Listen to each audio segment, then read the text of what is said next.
Hello, good evening, नमस्ते सभी को। तो मेरा नाम है पूर्णाक्षी और मेरा पेन नेम है आज़ाद चिरैया। तो ये क्यों, है ना? तो मुझे लगता था कि एक आज़ादी का एक भूत सवार था मुझ पे और मुझे लगता था कि चिड़िया कहीं पे भी उड़कर जा सकती है, तो उस पर कोई रोक टोक नहीं है। तो आज़ाद चिरैया। अब मैं ये क्यों बता रही हूँ कि मेरा पेन नेम आज़ाद चिरैया है? क्योंकि मैं वो सोच पाई, वो कल्पना कर पाई। अस्तित्व में 4 अवस्थाएं हैं: पदार्थावस्था, प्राणावस्था, जीवावस्था और ज्ञानावस्था। तो बाकी जो 3 इकाइयां हैं उसमें अगर देखा जाए तो एक ज्ञानावस्था ही एक ऐसी इकाई है, ज्ञानावस्था जिसमें मानव ही ज्ञानावस्था की इकाई है और मानव ही सोच सकता है। कल्पनाशीलता जो है वही मानव को बाकी सारी चीज़ों से, सारी इकाइयों से अलग करती है। तो मेरा टॉपिक है मानव कल्पनाशील है। सॉरी,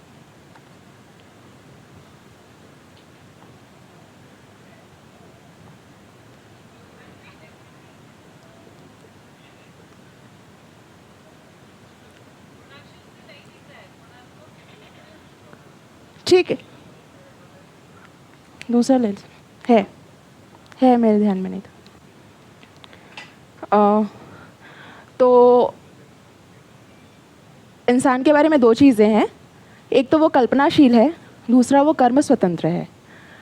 तो अगर कल्पनाशीलता की अगर हम परिभाषा देखते हैं तो उसकी परिभाषा है शोध कार्य के लिए प्रवृत्ति, यथार्थता के अर्थ में सोच पाना। ये 2 परिभाषाएं आपको मिलेंगी परिभाषा संहिता में। तो शोध कार्य के लिए प्रवृत्ति,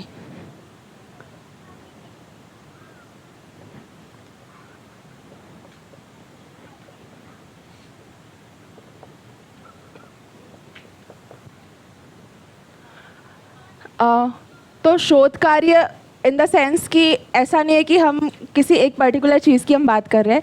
कोई भी चीज़ अगर हम देखते हैं और उसके बारे में हम कुछ जानने या सोचने की, समझने की कोशिश करते हैं तो वो सब कुछ शोध कार्य में ही आता है।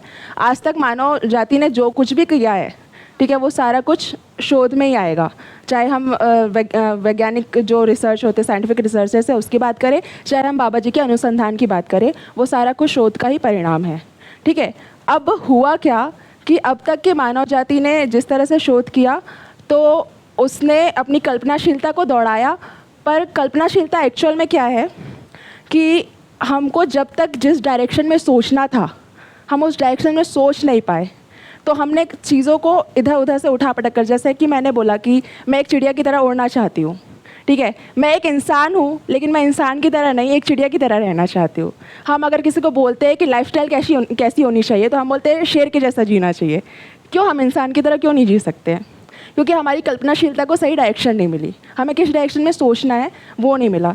तो कल्पनाशीलता एक्चुअल में क्या है, हमारी जो हमारा बोलना चाहिए कि भ्रम जो होता है, ठीक है, भ्रम क्या है? जिस चीज़ में सुख नहीं है, जो चीज़ जैसी नहीं है उसे वैसा देखना, वो भ्रम है। और जब तक कल्पनाशीलता को सही दिशा नहीं मिल रही है, मतलब अगर हम बोलते हैं कि पानी है, पानी 100 डिग्री सेल्सियस में उबल रहा है, ठीक है, तो हम देख पा रहे हैं ना कि वो जैसी है उस चीज़ को वैसे ही देख पा रहे हैं, लेकिन हम इंसान के बारे में निश्चित चीज़ें नहीं बोल पा रहे। क्यों? क्योंकि हमने इंसान को समझा ही नहीं कि वो कैसा है। प्रकृति की बाकी चीज़ों का अध्ययन हो चुका है, इंसान का नहीं हो पाया है। और उसके पीछे रीज़न क्या है? कल्पनाशीलता। हम बचपन में हम लोगों ने पढ़ा होगा, एक निबंध होता था, सबने शायद पढ़ा होगा, विज्ञान वरदान या अभिशाप, ठीक है। तो कल्पनाशीलता बिल्कुल वैसी है। अगर हम सही डायरेक्शन में चले जाते तो अभी तक जो हम बोलते हैं कि स्वर्ग जैसी धरती, तो वो बन चुकी होती, पर चूंकि इसको सही डायरेक्शन नहीं मिली तो अभी हमने धरती को नर्क बना दिया है, ठीक है। हमें समझ नहीं आया कि कौन सा पत्थर कितना यूज़ करना है, कहाँ से कौन सा मटेरियल निकालना है, क्या करना है क्या नहीं करना है। तो कल्पनाशीलता हमारी दूसरी जगह पर दौड़ी। हमें क्या लगा कि हमें सुख, हर इंसान जो होता है मानव सुखधर्मी होता है, ठीक है। मानव में ये एक और डिफरेंस है जो उसे जानवर से अलग बनाता है। कोई जानवर जो है वो सुख के पीछे नहीं भागता, वो भय और प्रलोभन में जीता है, ठीक है। उसे 4 विषयों में रहना होता है: आहार, निद्रा, भय, मैथुन। वो 4 चीज़ें हर जानवर करता है। और जब तक मानव जब तक मानव उस चीज़ को नहीं समझता है कि वो उससे ऊपर की इकाई है, तब तक मानव भी उसी चीज़ में है। हम अगर भ्रमित मानसिकता की बात करते हैं तो बाहर सारी दुनिया अभी वही कर रही है, उससे अलग कुछ करते हुए दिखाई नहीं देती है। वो 5 संवेदनाओं के लिए उन चारों विषयों का उपयोग कर रही है। ठीक है, तो हम यहाँ पर थे कि जब हम बात कर रहे हैं समझने की, ठीक है, तो उस क्रम में अगर हम ये समझ पा रहे हैं कि कल्पनाशीलता हमें सही डायरेक्शन में डालनी थी। कल्पनाशीलता का ओवरऑल मतलब ही यही है कि कुछ सोच पाना, जो चीज़ जैसी एज इट इज़ उसको ले पाना। तब जब कल्पनाशीलता जो है उसको सही डायरेक्शन मिलेगी तो वो संज्ञानशीलता में बदल जाएगी, और जिस दिन वो संज्ञानशीलता हो गई उस दिन हम सही डायरेक्शन में पहुंच जाएंगे, जागृत हो जाएंगे, और धरती वैसी हो जाएगी जिससे उसे होना चाहिए, व्यवस्था में आ जाएंगे। बस इतना ही। Any questions?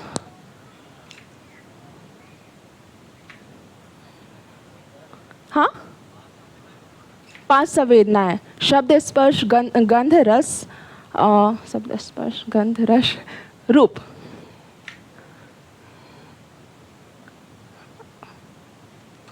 Anything? Thank you.